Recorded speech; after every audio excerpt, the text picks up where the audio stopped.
good day to you all. Very, very good day to you all. This is a special broker. It's not impromptu, but it is impromptu. And if you miss this show, you miss a lot. I am today in the presence of greatness. I thought it was one. I have three able CEOs in the studios, and they are Nigerians in diaspora. They are currently at home to help us do one thing: get us out of where we are. This difficulty, this dilemma. I have the three of them right here in the studio with me, and I'm also opportunity to be introducing to you another guru. He's a technical guru. He has come up with a wonderful plan on how we can move Nigeria from where we are to the right place. We have them already in the studio. It is state of the nation, and I don't want to waste any more time. Let me quickly introduce them to you. Number one, they are in three. Let me start from the middle. In the middle is Frank Candid. He's the CEO of NVC Funding. Listen, so Uncle Frank, you're welcome to the show, sir. Thank you. All right. And also we have Alex. Alex is the CEO of 3D Global. They're going to talk to us more about it. And of course, we have Sterling. They are here. I really don't want to even touch it. I want them to better introduce themselves. So, Uncle Frank, let's start with you, sir. Of course, we have Frank. Let's talk about these three persons first. They are the three people we need to know, that you need to know. You pick your pen down and write. So let's start from Frank in the middle. Sir Frank, please tell us who you are and a little bit about NVC Funding, sir. Thank you, Daddy Kris. It's good to be here physically in your studio. I know we've spoken in the past. Yes. I was interviewed before when I was in the US, but yes, sir. This time around I'm in Abuja, and I have met some great friends here, and based on discussions and their technical expertise, I've decided to partner with them and bring them into the fold, because we're all going in the same direction. We want to help change the narrative here in the continent, especially starting from Nigeria. So I have to my left here, Brother Ilams Felix Uko, and then to my right, Stanley's Ellis. Yes. And it happens that both of them are also from the United States. They have their stint there. They spent some time there, but I think both of them are now in Nigeria. And we were brought together by a very respected gentleman by the name of Professor Ayawe Prosper. And so we have synergy. We have collaborative resources that can help to push the direction that we want to see Africa go. So coincidentally, we spoke, and then you decided that we should meet to discuss the decided along, because I believe that we have some resources and synergy that will complement what we are doing, and there's enough work to be done in the continent here, and so I believe that they'll be able to add value to what we are doing. So I'll stop and let them speak for themselves. Yes, sir. We're all going to join. Let me just join the studio, everybody. Let me join you in the studio first. Amazingly, please, tell us a little bit about yourself. I know we're going to have enough time to do this. For your information, like I said, the press are on their way coming. But let me just have a little bit of your time first. So let's start with Alex has been with me in the studio. He has been waiting. So let's hear from you, Alex. Just tell Nigerians what you do, your background, and where you are in Nigeria meeting Uncle Frank today. Yeah, thank you very much. It is a pleasure to speak with you this afternoon. My name is Ilams Felix Uko. I'm in Nigeria. I'm from Rivers State, but I live in the United States. Currently, I am in Nigeria, exploring areas that we can help Nigeria and Africa to revive the economy and industrialize the continent of Africa. My company, 3D Global Corporation, is a US registered company, and we are into funding of major projects for private and public sectors.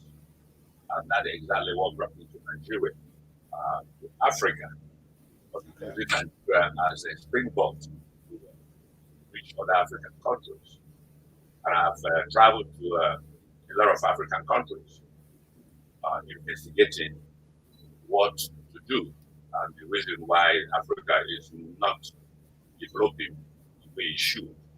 Yes. And I've come up with a clear definition that is because we lack funding to build infrastructure, access to funding to build infrastructure.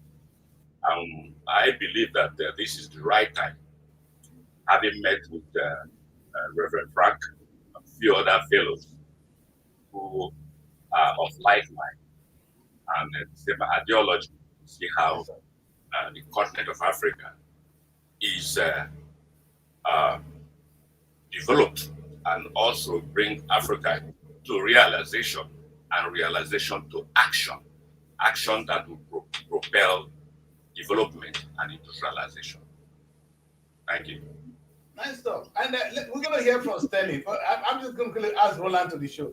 Sterling, quite interesting. Let's hear from you still, because we want to stay with you first. Because we want to stay with these three gentlemen. Please, for one thing, if you just join the show, these are three financial gurus. Apparently, they are Nigerians. They are from the United States, and they are home. What a coincidence. We cannot be more blessed. Let's hear from you, Sterling. Elisa. Very good. My name is Sterling Ellis. I spent some time in the U.S., about a generation, actually, 3 decades, and had the luxury of working with Merrill Lynch Bank of America at its flagship office as a certified financial manager next to the Trump Tower. And prior to that, I had quite some extensive background experience with firms like Prudential Beige Securities. I also have some lecturing experience in New Orleans when I was there. Of course, I was quite active in the economic and political realm, and eventually the people of Louisiana decided to honor me with an honorary lieutenant governor title, which is a lifetime honor that allows me to be perceived in the light that I am in terms of my character and my sense of responsibility. And of course, within the professional realm, I became licensed to practice in the capital markets ecosystem in the United States of America back in the 80s, and decided that I needed to come to Nigeria with all of my extensive qualifications in the commodity broker space and the general security space, the broker-dealer levels, and other areas that most of us dare not try in the US, because as Africans, we have limitations on being, assimilated into the capital markets ecosystem.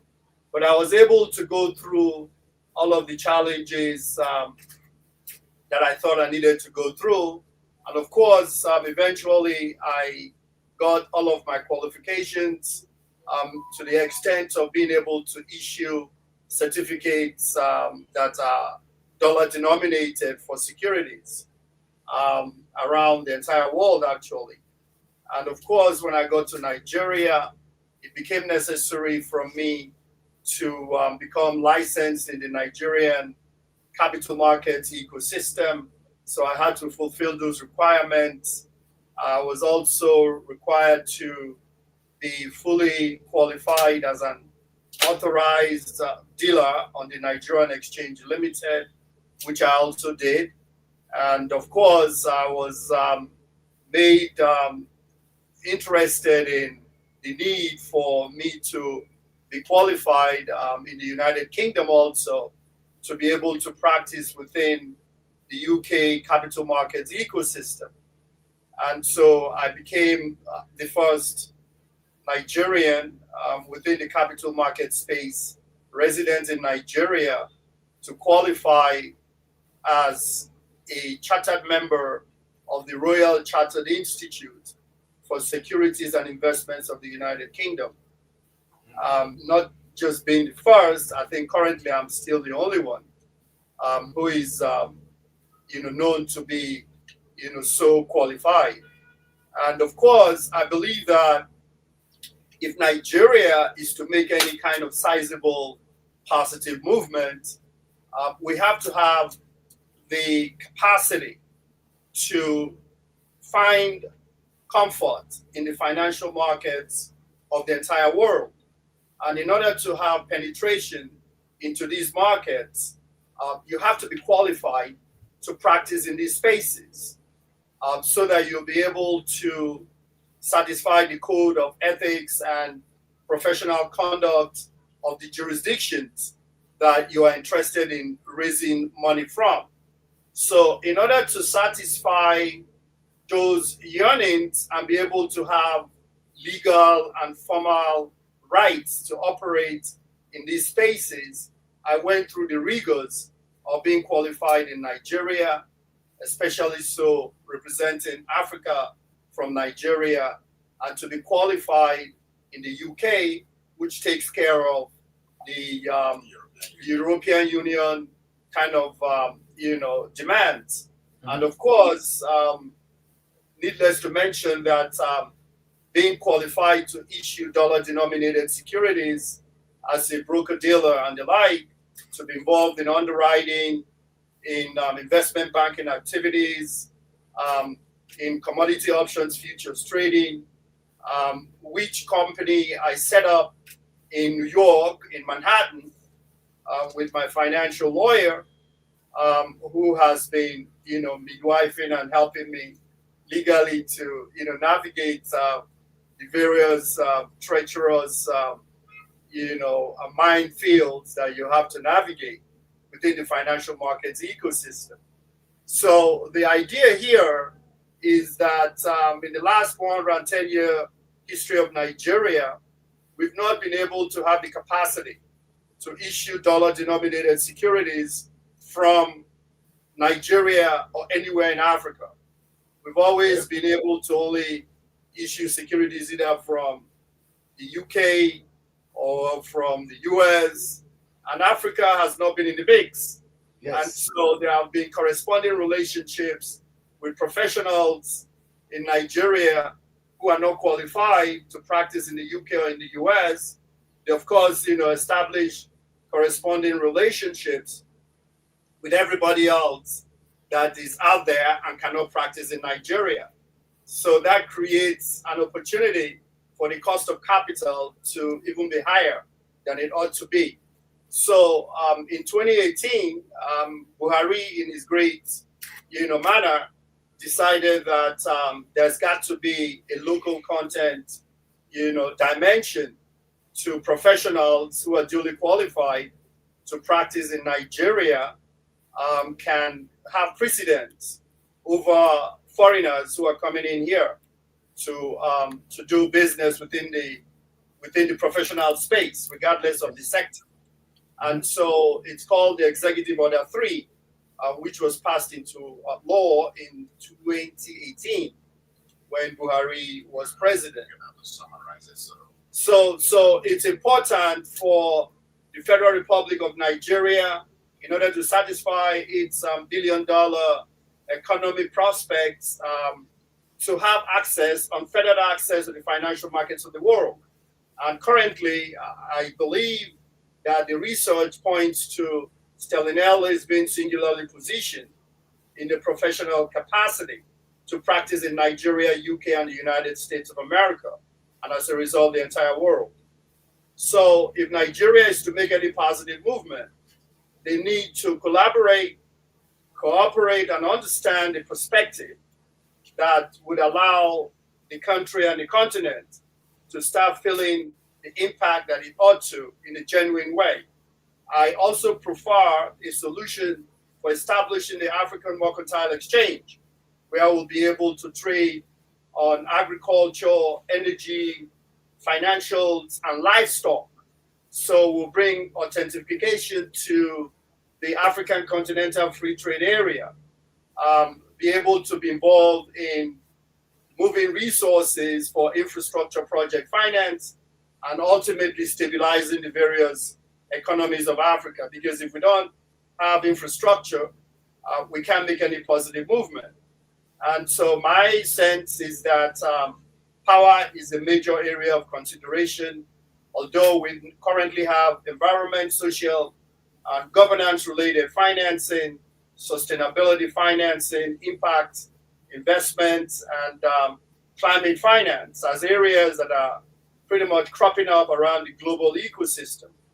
But we can still make sure that we harness our strengths and resolve the issue of perennial flooding and build a holding dam for the Lagdo Dam, and also veer into the Congo, where the Grand Inga Dam can supply power to about 40% of Africa, which would allow Nigerians to be able to establish, businesses beyond the Nigerian borders and be able to, import their gains back to Nigeria.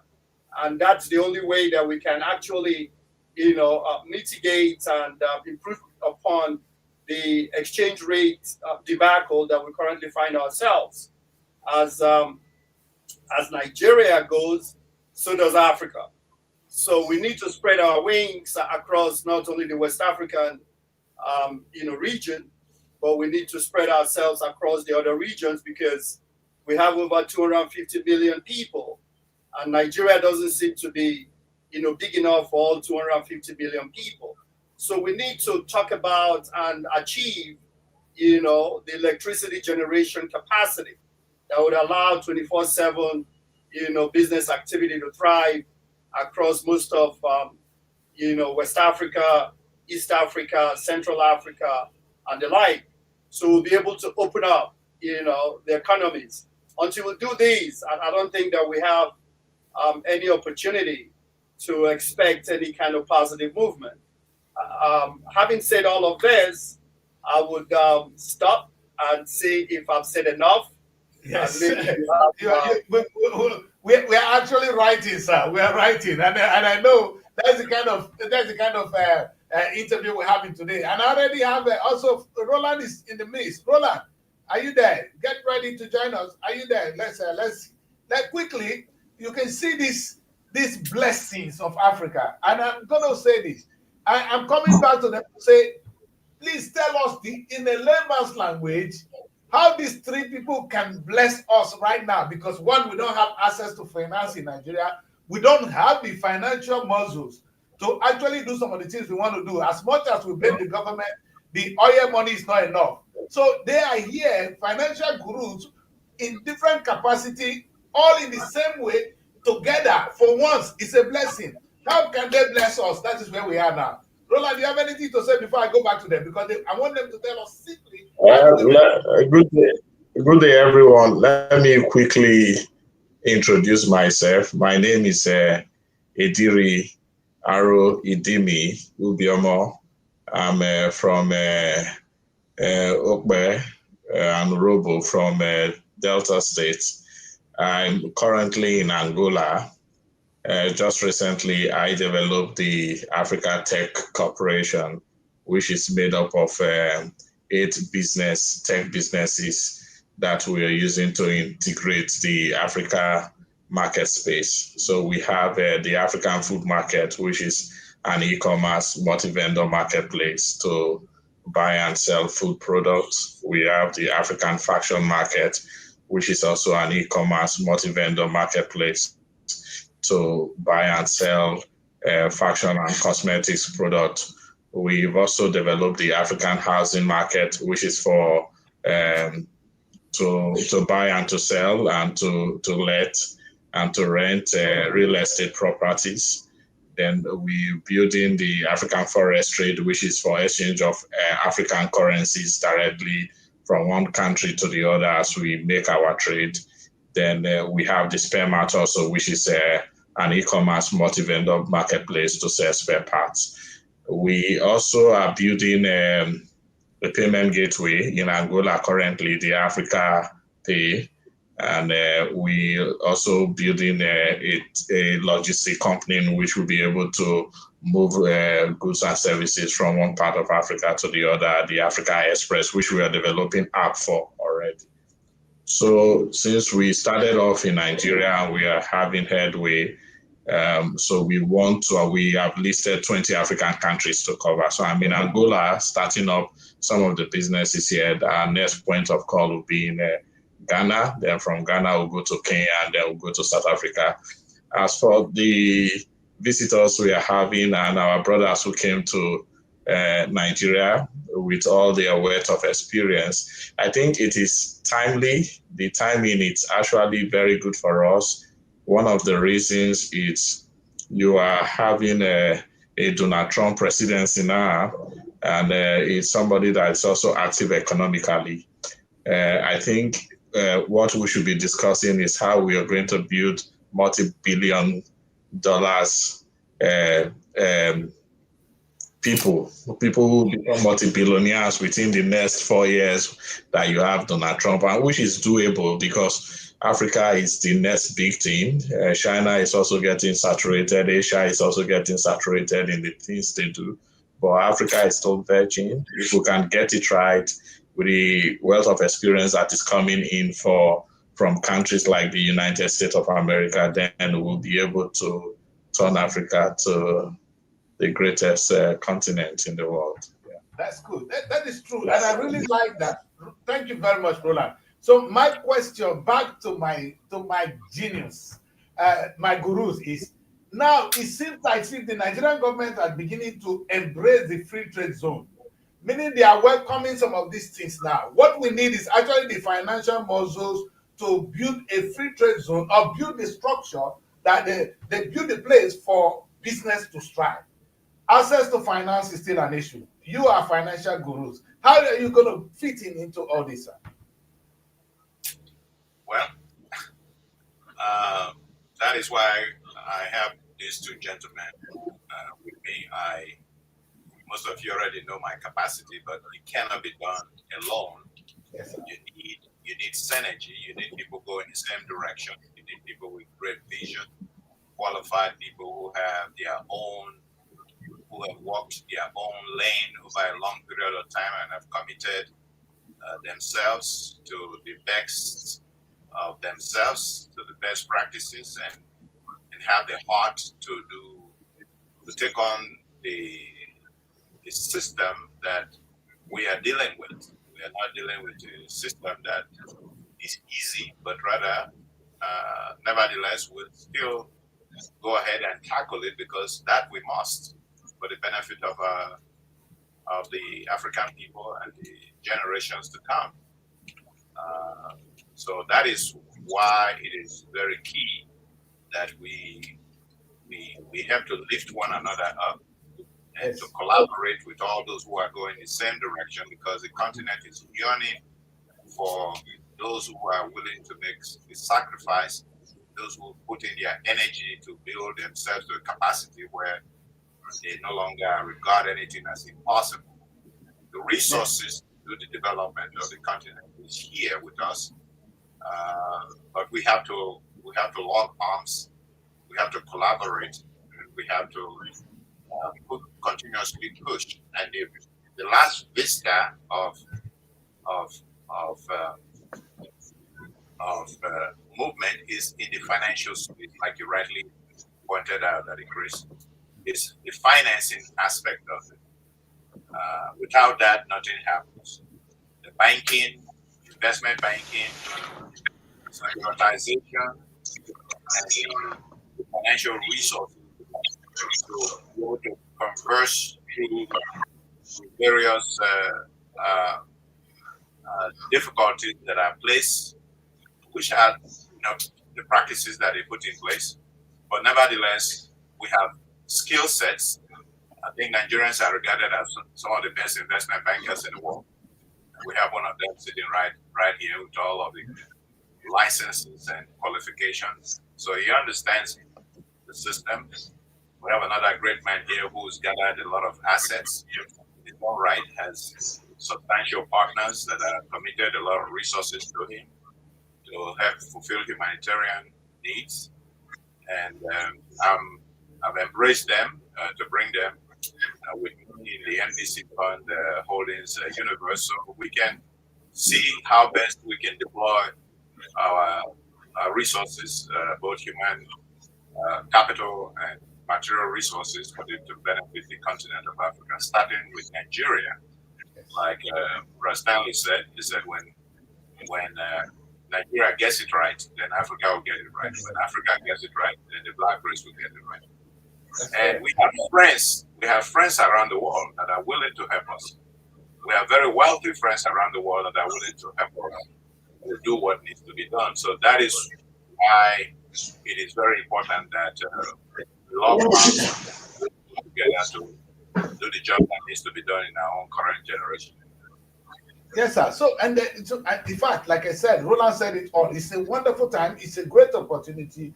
You are talent in your various capacity, especially in what is most needed for Africa, Nigeria in particular, to get up.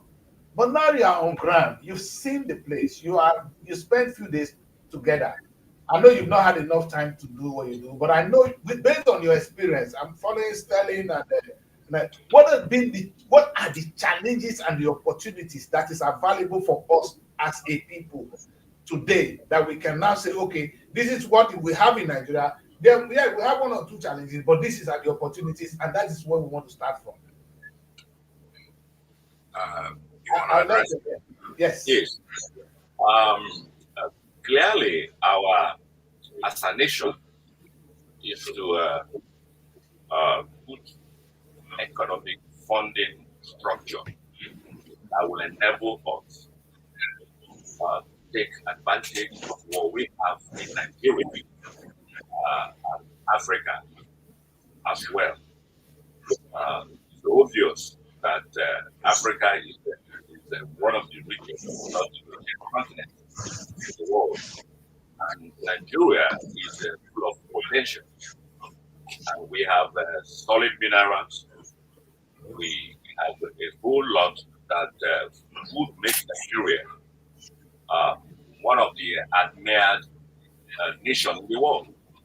And what we are putting together to see that the opportunities that are in Nigeria and Africa is well lies by bringing in avenues and ways of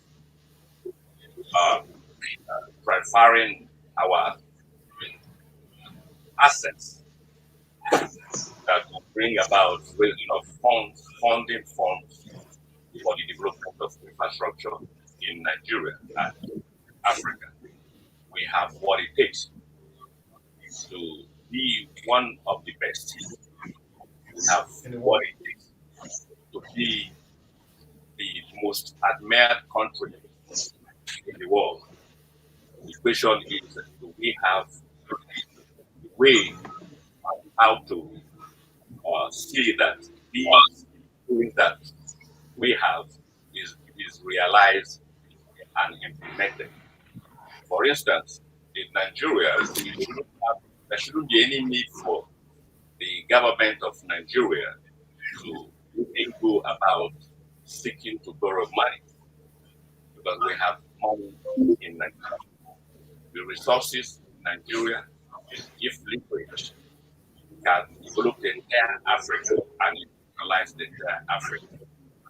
So we have the knowledge and the experience to utilize what we have in Nigeria, the resources we have in Nigeria, the inground asset that is in Nigeria, and monetizing to raise enough money that could make Nigerian economy to be private rate, and Nigerian economy to be trillion dollar economy, not $1 billion. The gas alone in Nigeria is estimated to be about 650 metric cubic, 650 cubic tons of gas. You can imagine if such gas is properly channeled and paperwork are properly designed and done, it would end Nigeria a lot of resources, a lot of money that is enough to industrialize this country and enough to industrialize Africa.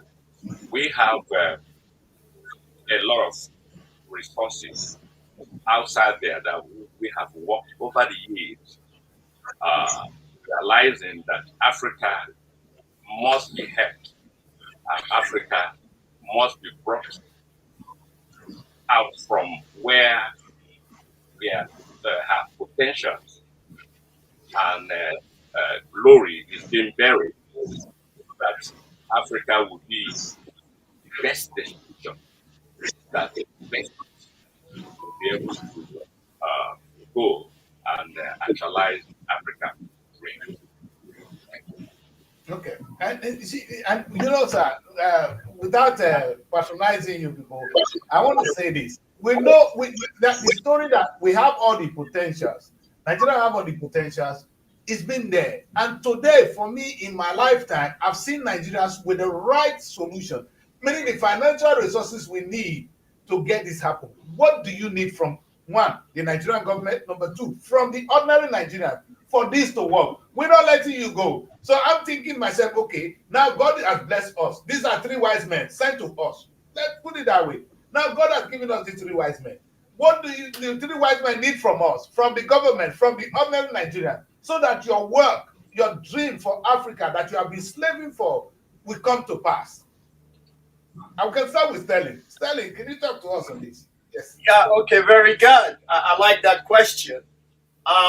You know, I tend to be known as a visionary by most people who have had, you know, I would say the pleasure of being around me. My capital markets journey started about 42 years ago, 1982, when I was the first, I would say, capital markets professional in the deep south of the United States of America, who hails from Africa. I dared, you know, the rules that kept Africans away from the financial space. So I went through the rigors of being superbly qualified. So I am very bullish on the African brand and the Nigerian economy. I believe that the Federal Republic of Nigeria needs to buy into the idea of establishing brick and mortar locations in Abuja at the World Trade Center, in New York City at the World Trade Center, and also in Canary Wharf in the city of London. Yes.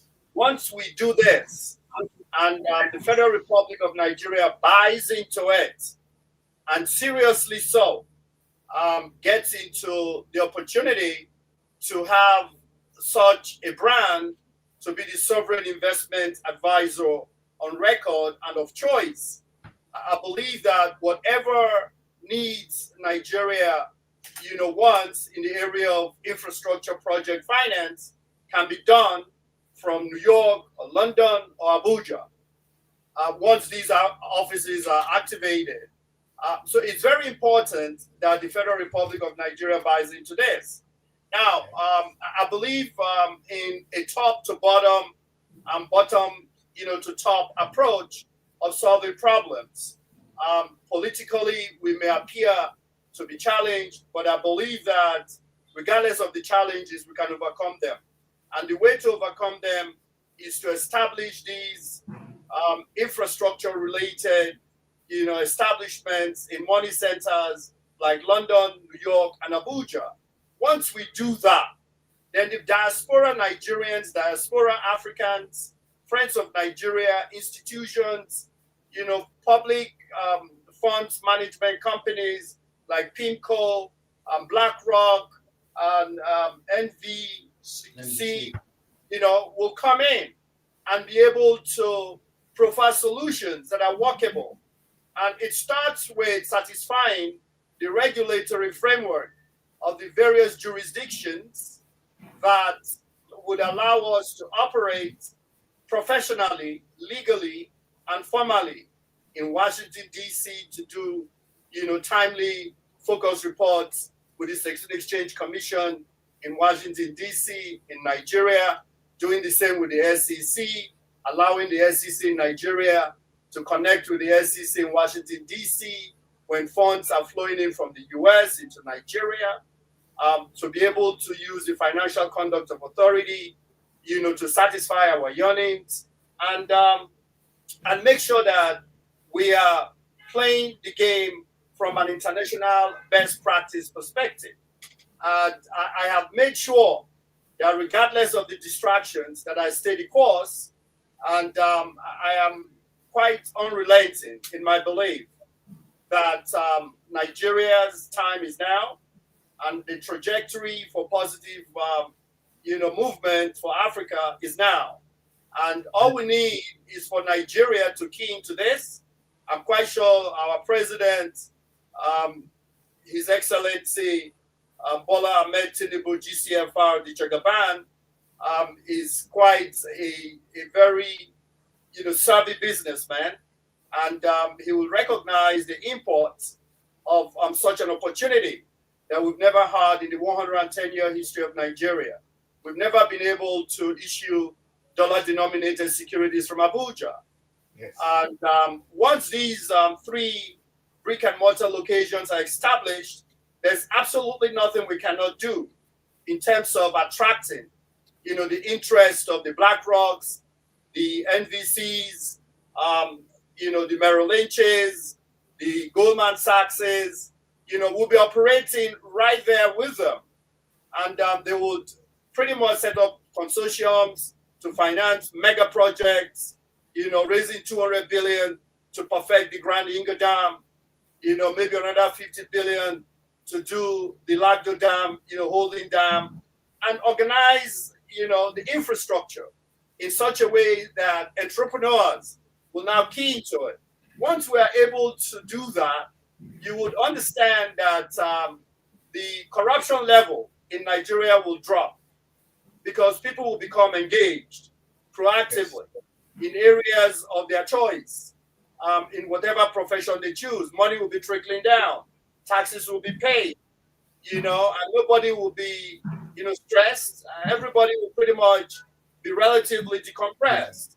So it's my belief that where we need to start is for the Federal Republic of Nigeria to allow, the establishment of the 3 brick-and-mortar locations by buying into it and supporting it by making sure that the sovereign investment advisory function is given to a local content brand that is duly qualified to power the entire world and identify opportunities at the lowest cost of capital into Nigeria.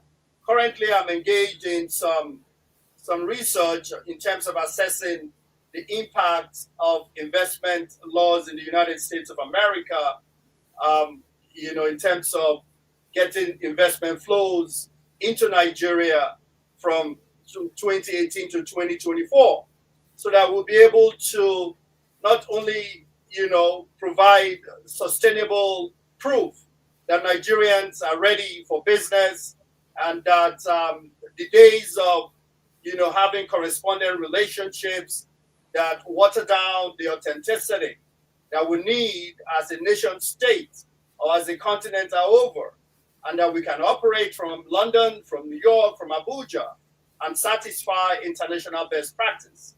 I am quite unwavering in my belief that the time is now, not later. We must be the change that we want to see. If it's to be, it's up to us, and it's got to be done now, not tomorrow, not later.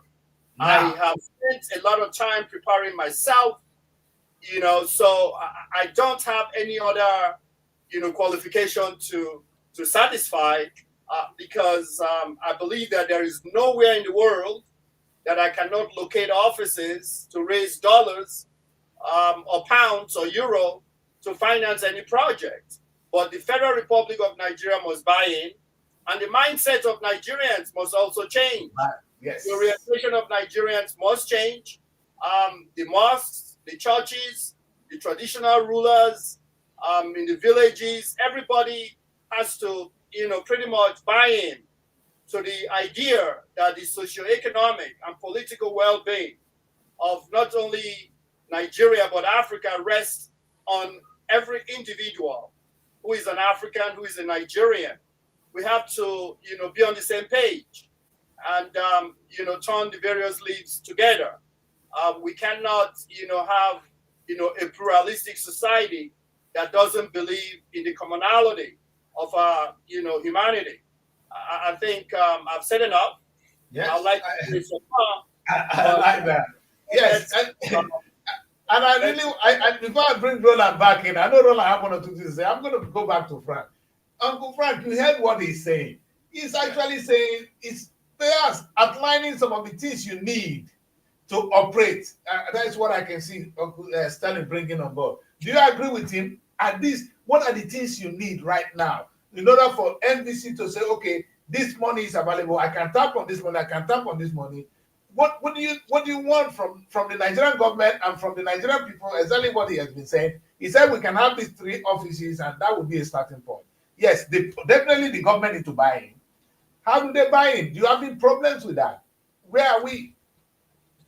Well, I think one of the things that we need to do, and the government need to realize, or those in power needs to realize, that they are capable Nigerians that are ready and willing and able to come and turn the space around. There's enough. We cannot be limited by those who see success, the Dangotes of the world, as sufficient, or the $2, or those who we classify as billionaires. Because in the scheme of things, if they are worth 10, 20, 30 billion today, they can be worth 100 or 200 or 500 billion. There's nothing wrong with that. Yes. But we have to build enough capacity. We have to open the space so that we can raise the industrial base of Nigeria. We can raise the standard. We can build a middle class. We can industrialize. It's not enough for a few to be successful and the many to be struggling. We want to create jobs. We want the space to be open. We want their limitations to be lifted, because we have the capacity and the ability to do so. We have the resources to do so. So we need to reorient ourselves and our thinking, because this idea of our people living in Nigeria under distress because there are no opportunities for them is tantamount to shooting our own self in the foot.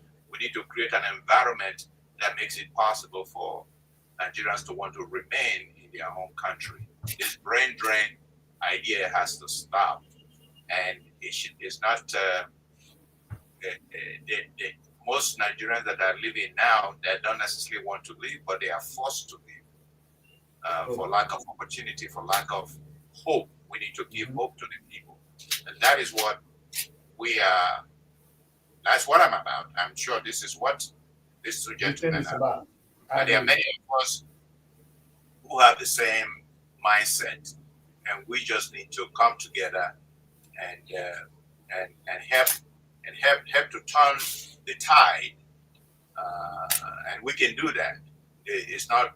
There's no shortage of money in the world. There's no shortage of money to come to Nigeria, but we have to have the cooperation of those who are in authority, so that they don't create unnecessary bottlenecks that makes it difficult for the flow of capital into the Nigerian space. The Nigerian economy is too constrained.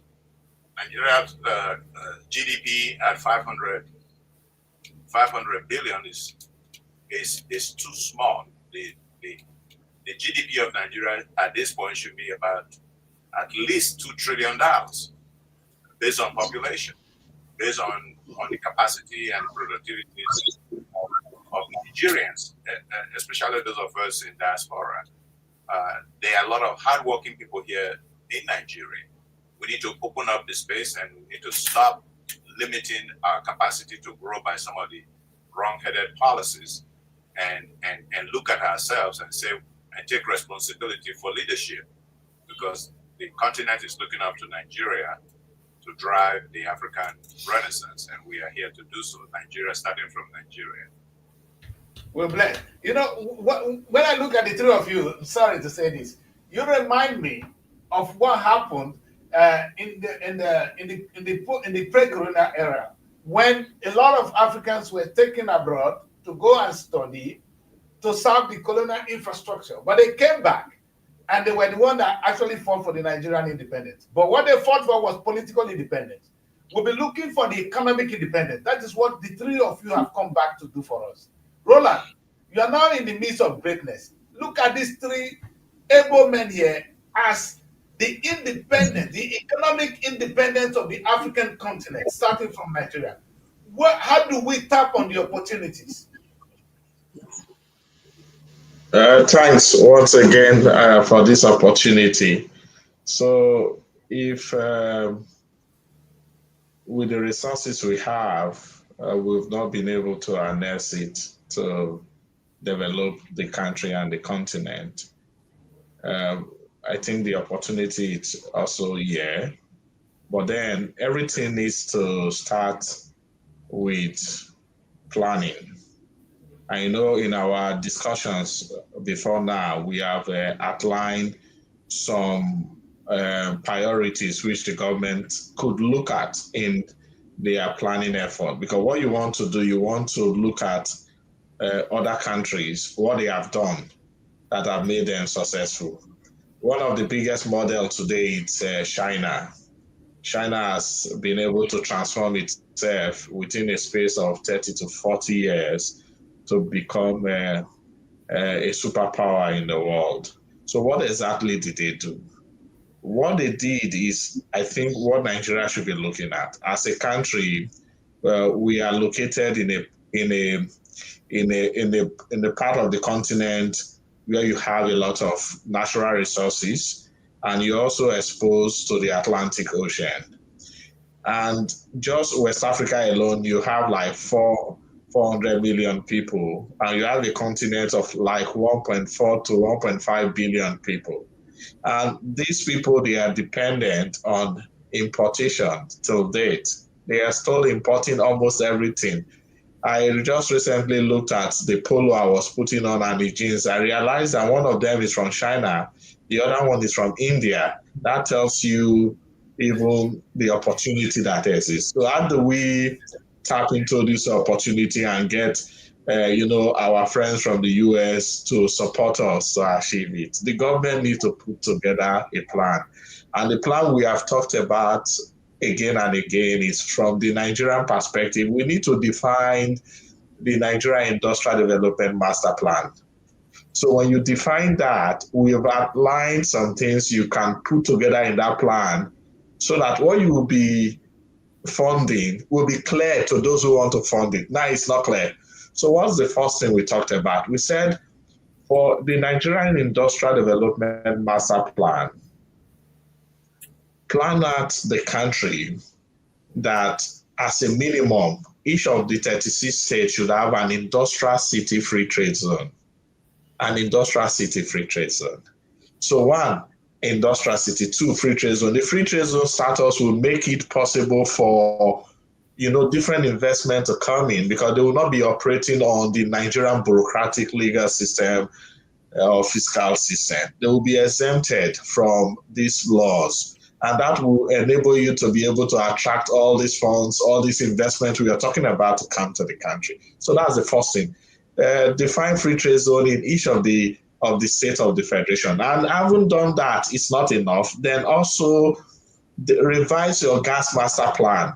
Instead of you thinking of how to export your gas overseas, to power factories in China and to power factories in Europe and in the US. What about if we use our gas to power factories in our country? So revise your gas master plan and send gas from the Niger Delta to all states of the Federation. And when the gas is moving to this state, the gas should not just go to anywhere.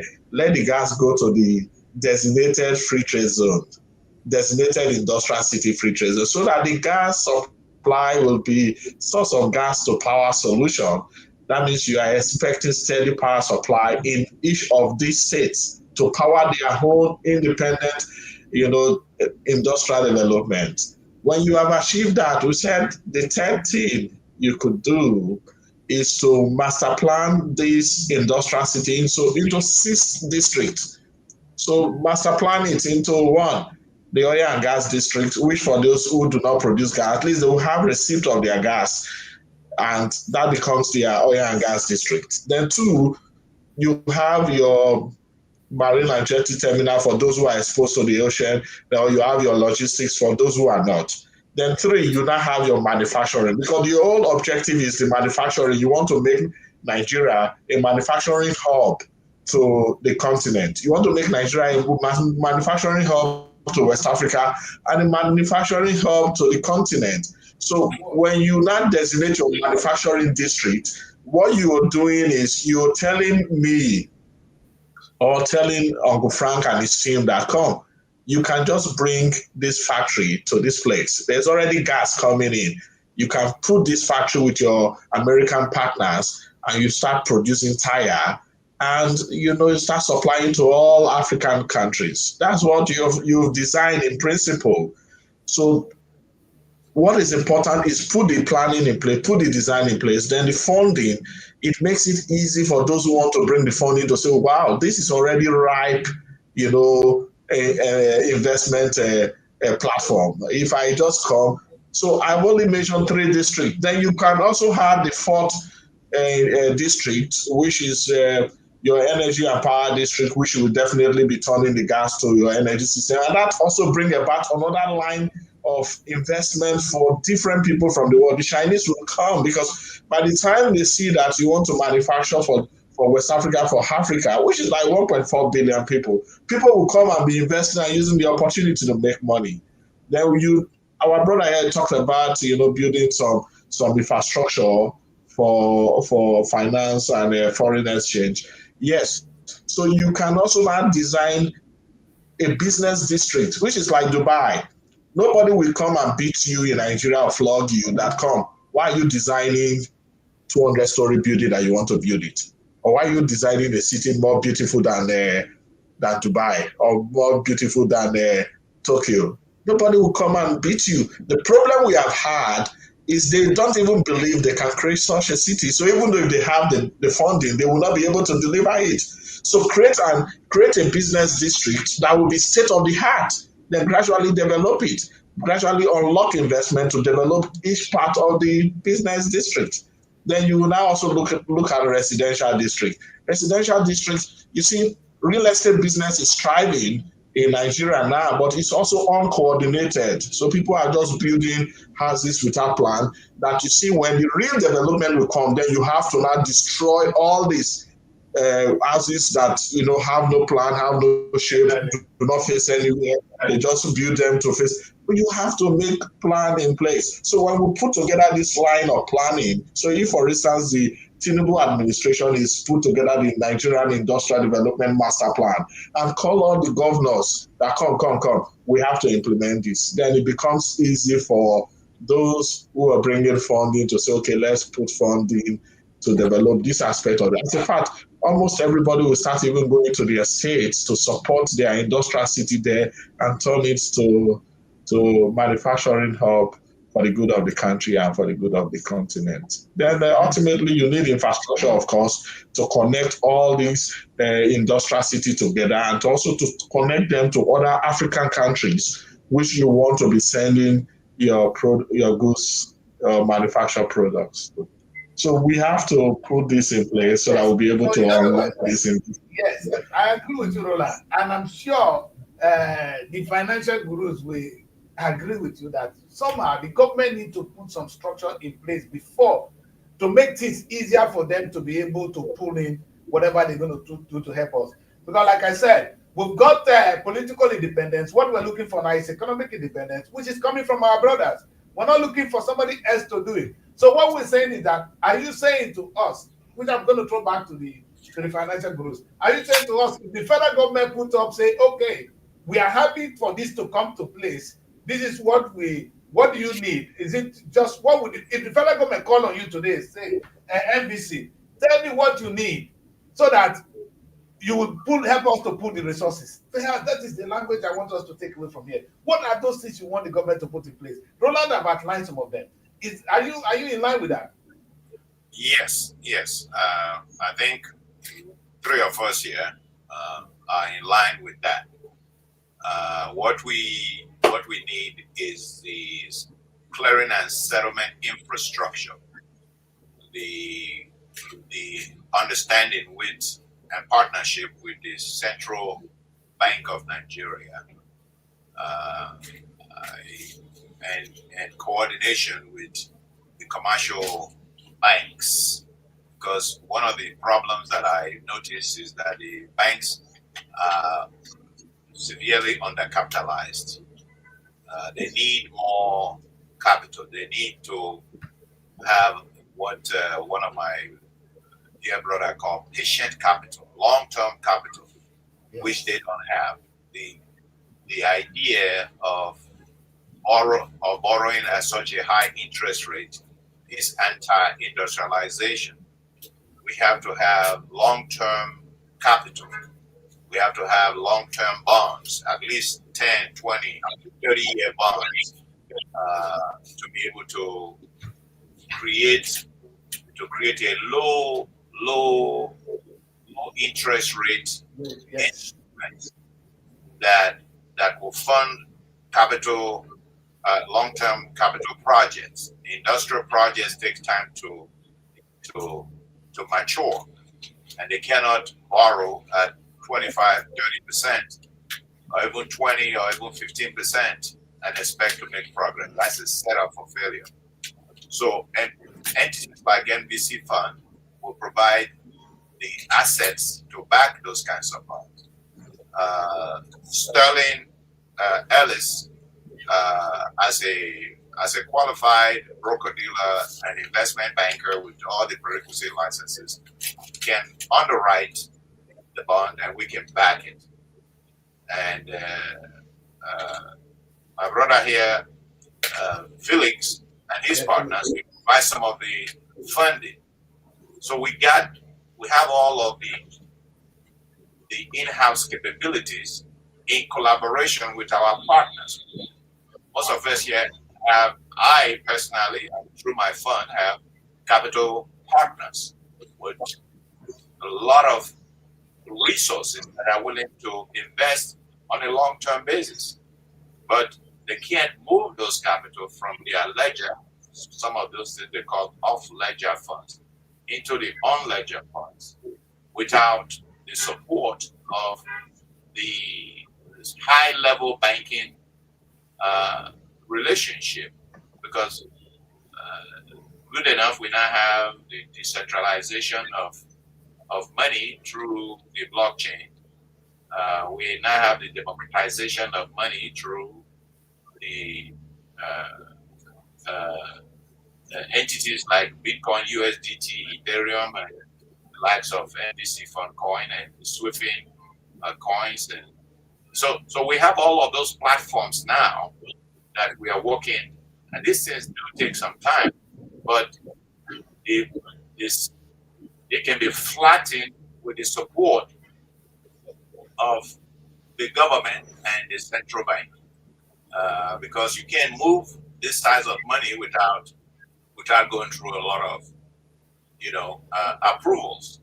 So if they flatten the approval process, they partner with us and they recognize who we are and they accept what we provide, because it is to the best interest of the generality of the public. We want to help the economy. It's not going to be done begging for 2.5 billion here or 5 billion there. Exactly. China with the rest of the African heads of state looking for 60 billion. We need a whole lot more than that, and there's a whole lot more than that to get it done in the private. So we can drive that process, and there's no shortage of money in the world. They just have shortage of ideas, and Nigeria is a ripe environment, and the African continent is the right. Africa has a lot of support from the West at this point. Africa has a lot of support from the East at this point. So we, the Africans, are the ones that have to drive the industrial development of the continent. And some of us are ready. Some of us are very aware of what is required to be done. We're building our house, and we've built our house, and we just need those who want to now come in and help us do what needs to be done so that they can get the credit, because the world is moving to the continent of Africa. In fact, I'm going to take you a little bit back. I know we are not supposed to be back there, but let me just remind us that currently the Central Bank of Nigeria, they're giving their interest rate at 18.75%, which is making it difficult. That makes commercial banks at the moment, they're giving at between 20 and 30, sometimes even 35%. Nobody can do business at that level. In the United Kingdom, for instance, the Bank of England, our rate is 5.25%. So, and if you're taking a loan, ordinary loan in the UK, the highest will be 12%. It's between 7 and 12%. That makes doing business in this place almost possible. Nigeria is like you're committing suicide. And with what you are bringing on board, I think it's a win-win for the Central Bank of Nigeria if they now work with you to have that kind of money that they can give out for a long period of time. So they are not under pressure to get the money back on time. And that's why the rate can be low. Maybe by then they can compete with the rest of the world at maybe 10%. That would be good. 18.75% is suicidal. So, but what you're saying now is, so bringing us back to this, with this figure in mind, what do the Central Bank of Nigeria need to just sit down with these three of you and say, okay, this is what you need. This is the paperwork from Sterling. Sterling saying we need to have the financial infrastructure, the office in place in these places. Frank have the financial contact already to drag them in, and Felix is the same way. So we need the Central Bank of Nigeria and perhaps the government, the president of Nigeria, to put a hand on paper and say, this is the way to go. And like Roland is saying, for this to work, we need to have a plan. We don't have the plan yet, sir. No, that's not true. That is not true. They are plans in place, just that they are not being well coordinated, and the right parties have not taken on the gauntlet. We have some people within the network now that have those kinds of plans in place. Just that sometimes we need capacity, we need sensitization, we need those in power, in authority to believe. Because right now there's skepticism, the level of skepticism and self-depreciation exists in the environment because they don't believe anymore. They don't they see their way clearly. They don't believe that. Are you saying the missing link is the belief? Yes, there's a belief. There's a belief system in place. There's such a level of discouragement, such a level of confusion that we no more believe in what we can do. Yeah, there's just a high level of disbelief that even when they're looking at it, even when they're looking at the facts, they still find it difficult. They still the level of skepticism. I was coming to that. I was going to come to that. Yeah. If the three wise men were to be white people today, I want to say this. If these three wise men in the studio with me were to be white people, Nigerians will be easy to meet the president. Oh, these are people who have come to us. Maybe God has come to us in the likeness of men then. But today, are we treating them the same way? That's the question I had to ask Nigerians this morning. The three wise men are here. They are here. And I want to say, yes, they are the three wise men. God has given it to us. If they were to be white people, I'm sure the access will be. We're talking of belief now. Do we believe in them? Is the Nigerian government, we Nigerians, do we believe in these people and make it work? Or we're still going to remain and begin to wait until the white-skinned man come and do it for us? In other words, I'm going to ask this, Uncle Frank and the Sterling and Felix. Do you get the right reception you think you should receive in Nigeria today? Well, I would like to make some comments here. I believe that you have to be stoic. You have to be courageous. You have to stand your ground. Simply because most people who think they know, but they really don't know. That's to say, they don't know what they think they know. So, because they have a knowledge asset deficit, a deficit in knowing the subject matter to the core point of being able to make it value-driven and practicable, and to allow it to preponderate indiscriminately downward beyond the sharing formula of waiting for allocations, to be presented to the various states and to be shared among a few, participants. Yes. So what we are talking about here is to indiscriminately allow the value that is supposed to trickle down to trickle down. We cannot second guess the need to have a production-based economy.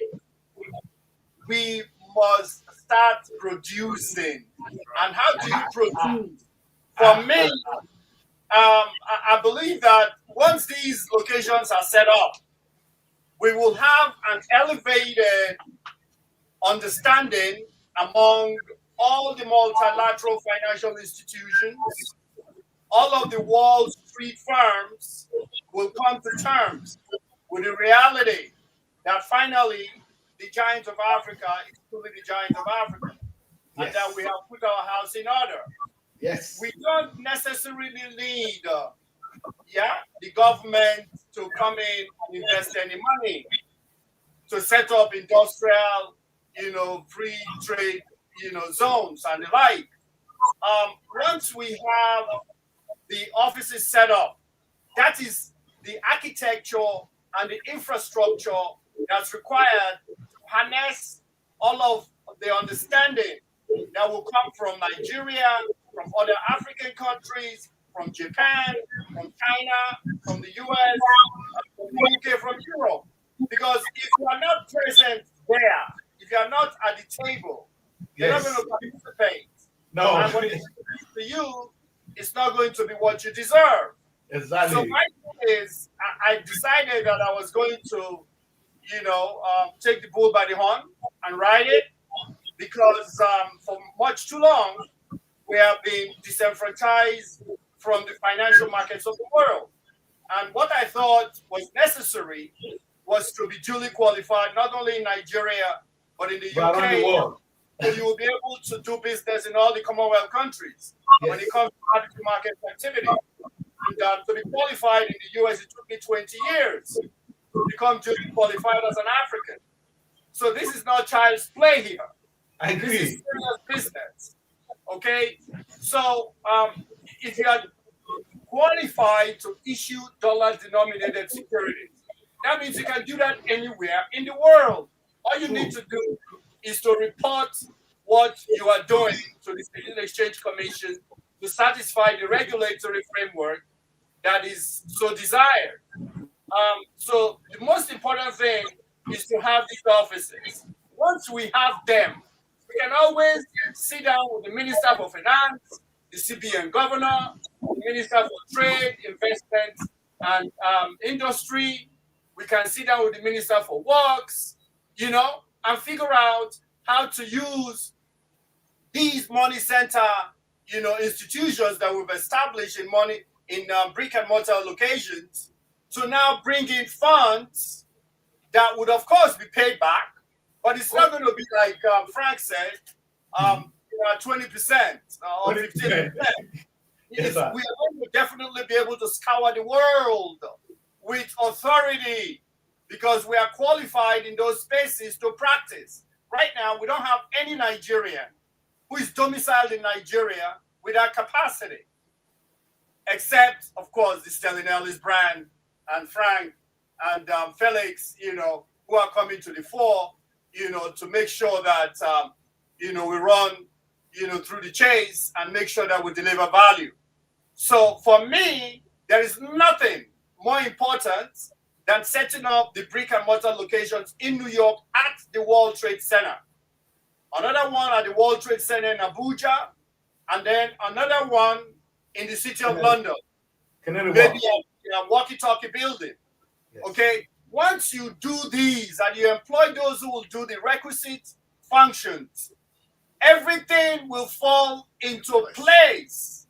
All the diaspora Africans would have confidence that you are in London. That means the Financial Conduct Authority is watching over you, and you must, do the appropriate reporting.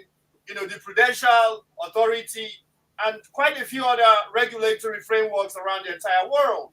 Whether it's in Japan or China, you can locate your office, employ Chinese and some Nigerians or Africans to work, and you will see things opening up. Currently, the foreign direct investment into Nigeria in 2024 was 1.5 billion to date. That is ridiculous. We should be talking about 500 billion, 1 trillion, okay, because we are 250 million people.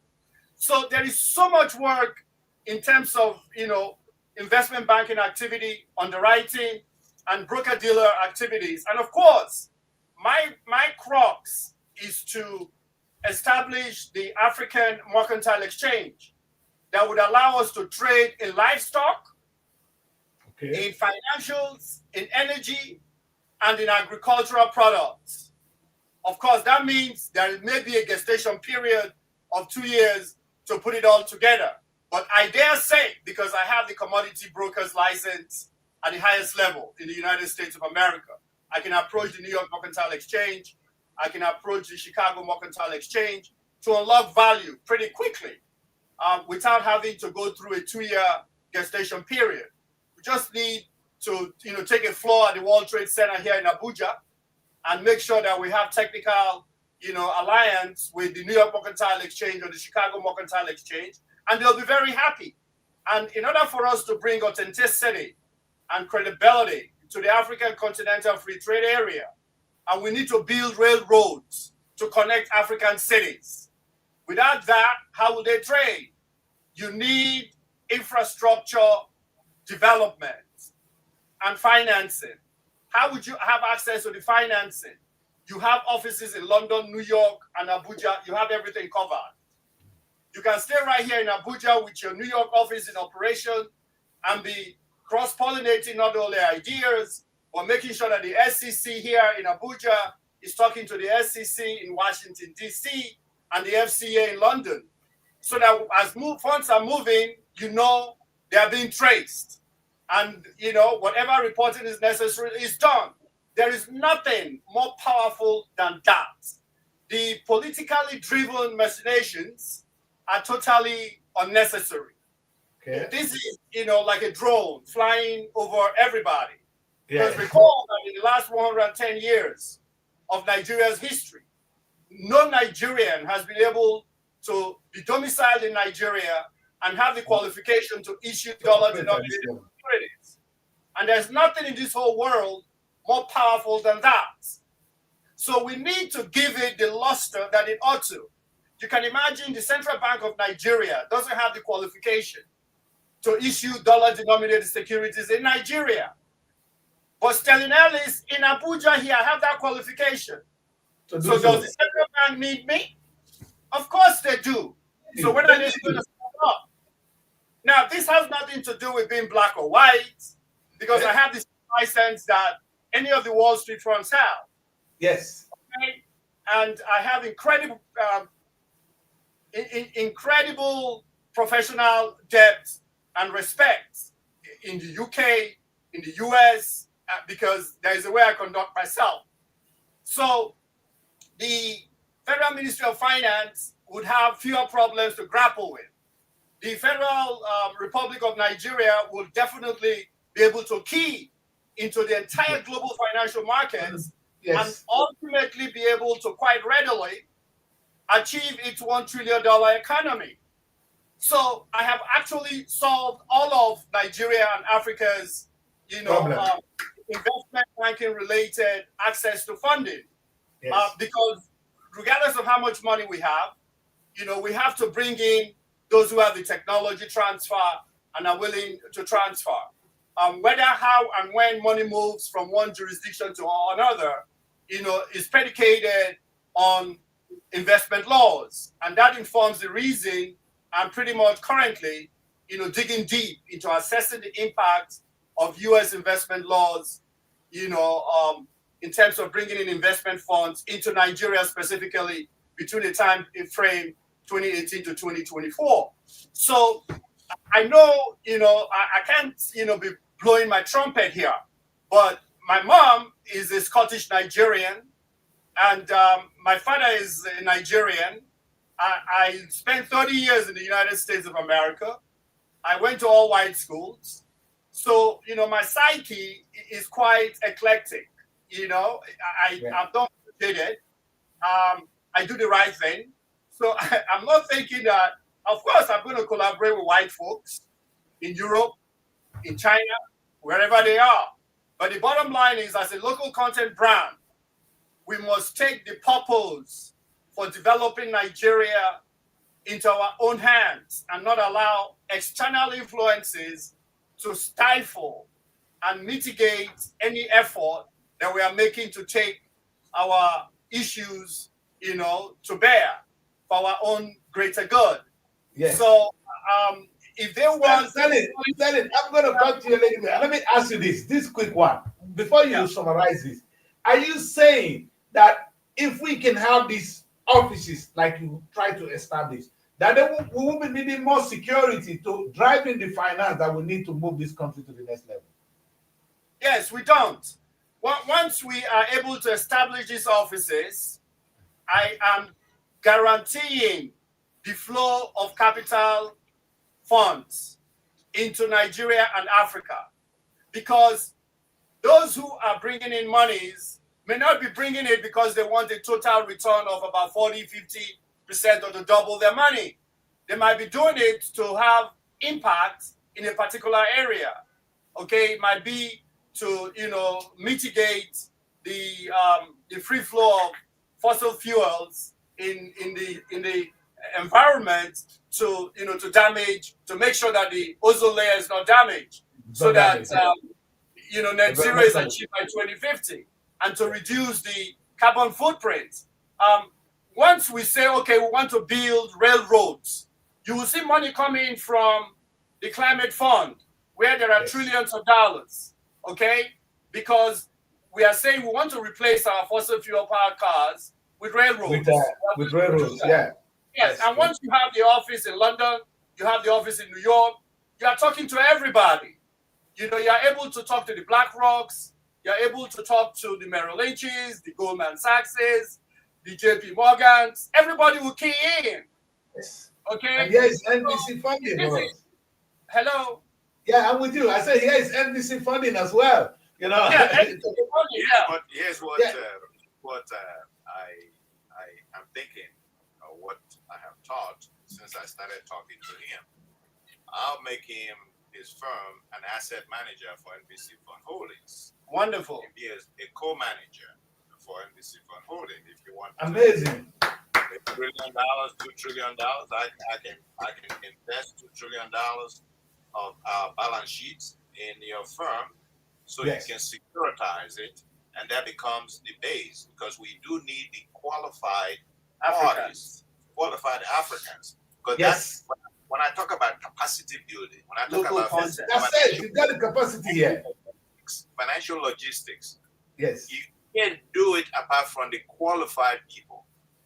Okay, that has been one of my biggest problems. One of my biggest problems is that I went too far ahead of everybody. Now I have to be coming back gradually. Yes.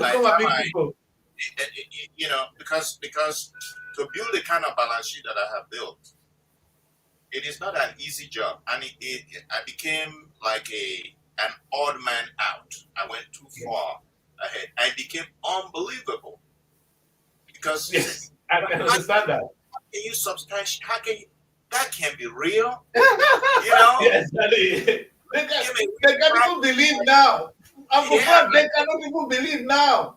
They still cannot. But you have somebody who has the understanding, the qualification, be able to decipher and understand what the balance sheet is all about, what the asset is all about, then that removes the regulatory burden.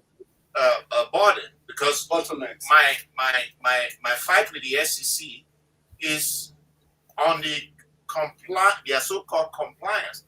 I stand above their compliance issues. I'm sovereign. I have what I have, and they can't dispute that. Yes. I don't have enough.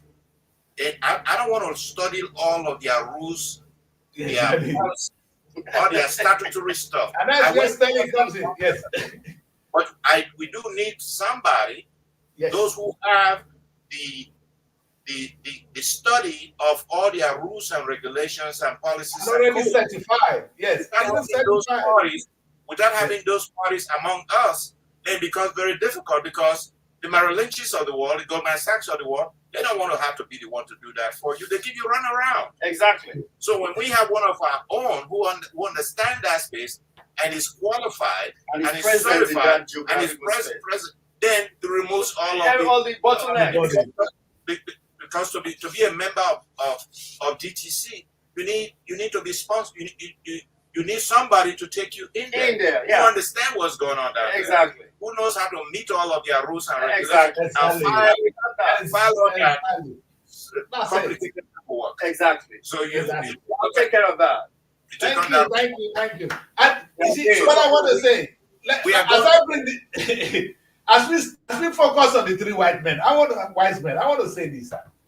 I hope you're not going to go back out of this meeting, out of this gathering. The future of Africa is in your hands. And I want to say this. I'm sorry. The future of Africa are in your hands right now. Please do not leave yourself without having a little bit of MOU. I'm happy. Frank, I've already said something to you, which is what I want to hear. How do you work together? This synergy, God brought you together. It was not by accident. How are you going to make sure you maximize first these three? Because when the three are together, then more will be attracted to it. How are you going to make us work? How are you going to make sure this exists? Well, for me, it's quite easy. I don't have any reservations. Putting paperwork that will make everybody comfortable and free, because I'm very transparent and accountable. In terms of keying into my code of ethics and professional conduct that satisfies international best practice in the UK, in the US, and in Nigeria and everywhere else.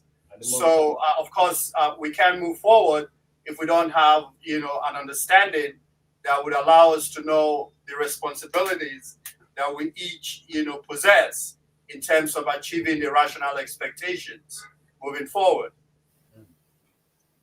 I quite believe that cooperation is the key if we have to succeed. And it is obvious that we have already agreed, because we share the same ideology to develop Africa and to develop Nigeria. It's not because our intention is to make a lot of money.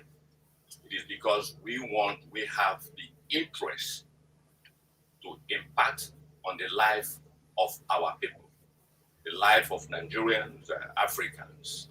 That's why over the years, we decided to put together a lot of work that will make it possible for us to realize and to see that Africa is developed, Nigeria is developed. And I see that this coming together is divine. And we are going to stick together and see that our dream come true. Amen. Thank you. So Yes. Thank you, Daddy Kris. Yes. So you see why I brought them with me today? Yes, sir. I can see, and no mistake here. It's divine. But I decided to bring them with me so that you guys, your audience, can hear about it. They had a reservation about it, but so you guys can do whatever you want to do with the edit. Let them have the copies of it, and I don't think we said anything today that is out of the ordinary for those who want No. We keep it simple. our growth and development. Yes. Nobody should be able to stop us from doing what we need. You see, the development of our continent, of our country belongs to us. I don't expect the Americans to come and do it for us. I don't expect the British or the Europeans or the Chinese. They all come here to take advantage. But the responsibility to develop our environment belongs to Nigerians. And if we don't do it, nobody else should be able to do it. Nobody else should be more interested in our Father's house than we are. So it is our duty, it's our responsibility to build our nation and our country. And we have friends in high places, although we have those who don't want us to do what we are doing, but nevertheless, those who are for us are more than those who are against us. And nobody should be able to stop us because God is with us. Our consciousness is high enough, and we're willing to damn all consequences to do what is best for the generality of the people, because it is no fun to watch our people suffering over the years, and enough of that. So we build our own house, we build our own space, we build our own nations, we build our own local governments and our own towns, and we uplift the list of us. That is our responsibility, and that's what God has given us the understanding, and He equipped us for such a time as this. So this is not a chance meeting at all. And there are many people who are with us. There are many people who are sharing for us. There are many people who are willing to throw their resources at us to help accomplish this noble goal for the benefit of the Nigerian people and the African continent. Thank you very much, sir. And I really want to say this finally, that I'm happy we agreed, and it's no joke, sir, that this is divine. And one thing you must also, I want to repeat it, not that you don't know, that very many people are waiting for this opportunity to throw the little they have. It might be small, but we all want to throw the little we have into this structure you have built. Yeah. Keep it up. We were gonna do the little we can to make it known. I'm bringing in the press. The Nigerian press will be with you shortly after this. They will be interviewing you, and they will do the little ones they can. But just know that a lot of people in the diaspora and at home in Nigeria and across the continent are waiting for what you have put together. Please, let us carry this new fight for the independence of the African state. I call it the economic independence of the African state. We've got the political one. What we've been lacking is the economic independence. That is what you brought to us. Thank you very much for doing this. We're ready to work with you, and we want to thank you. And I know Nigerians can be very discouraging. Please don't be discouraged. I want to really commend Sterling for being in Nigeria and doing this, because I'll be discouraged. So Uncle Frank has been around for some few days. I'm sure he must have seen one or two things, one or two blows. But you guys are here. You are here. Kris, let me say this. Yes, sir. I believe strongly that this is my calling. I believe strongly that God has endowed each and every human being to listen to the silent voice in them consistently over time and make up their minds what really they want to do to impact our common humanity. So when I went to the US in the 70s, 77, I knew that I needed to study finance. And I ended up getting, a BA in economics and finance. and then I got my MBA in finance, and got my MA economics, and I started doing a PhD. And James Tobin, who won a Nobel Prize in economics back in the 80s, used to come down to the PhD program to lecture us from New York or wherever he was coming from. So my journey and trajectory has been so focused. I'm talking about since the 80s, early 80s to today. Yes. So, and it keeps gathering momentum. I have literally been distracted almost inordinately, but I always find my way back to where I need to be focused and kick whoever is creating the distraction to the curb.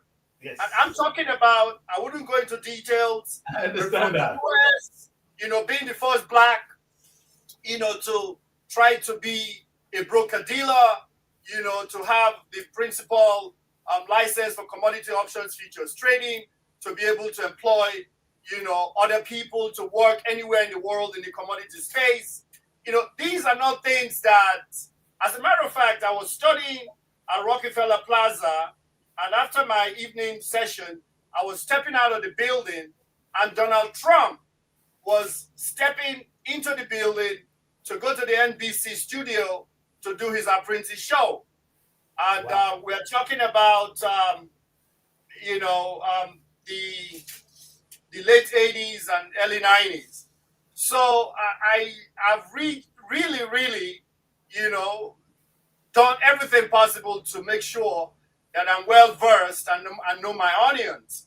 As a matter of fact, I walk adjacent to the Trump Tower, where Donald Trump lives. Yes. So you can imagine my going from 717 Fifth Avenue across 56th Street to 721, which is the Trump Tower, to eat lunch and bumping into him.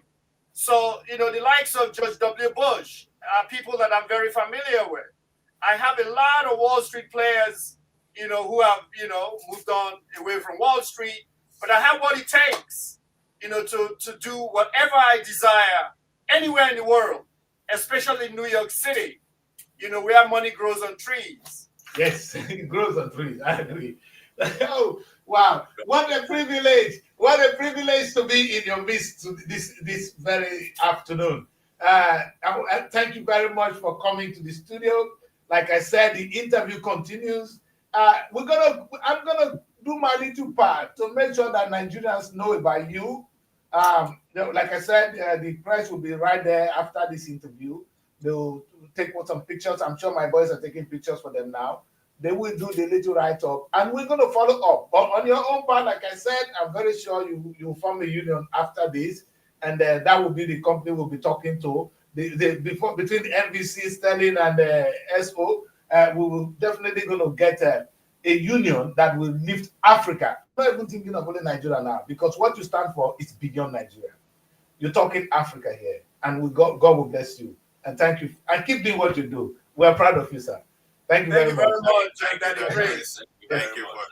I hope you'll send your honorarium to us. Each of us is looking for $500,000. We'll do that, sir. We'll do the one we can. Big boys will make money. Yes. All right, guys. And Africa is proud of you. Throw that in. Yes, sir. Africa is proud of you. Thank you very much. All right. Thank you, sir. Thank you. All right. So that's where we end the show, people. It's been a wonderful afternoon here. It's one of those days that I've been praying to have, and I have it today. And I am proud to be the one to host these three wise men. There's no word for them. These are the three wise men. They've come to us in the likeness of men. You see, sometimes when God comes to you, God will not send himself down. He will use people. He has used these three wise men to come and bless us. Africa, let us take advantage of it. Nigeria, please. Let us put businesses, let us put our differences aside. Let us put all our worries aside and focus on this unique opportunity that they presented to us. Thank you very much for joining the show today. I'm going to go backstage and talk to them more and work with them and see how we can maximize this. God bless you, and thanks for joining us. God bless. Thank you, Daddy Kris. Thank you.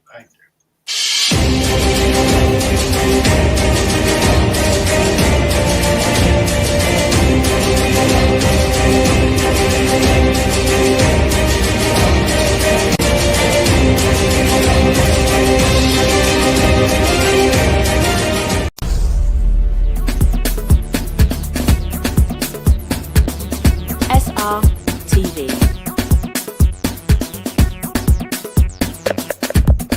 Innovative content.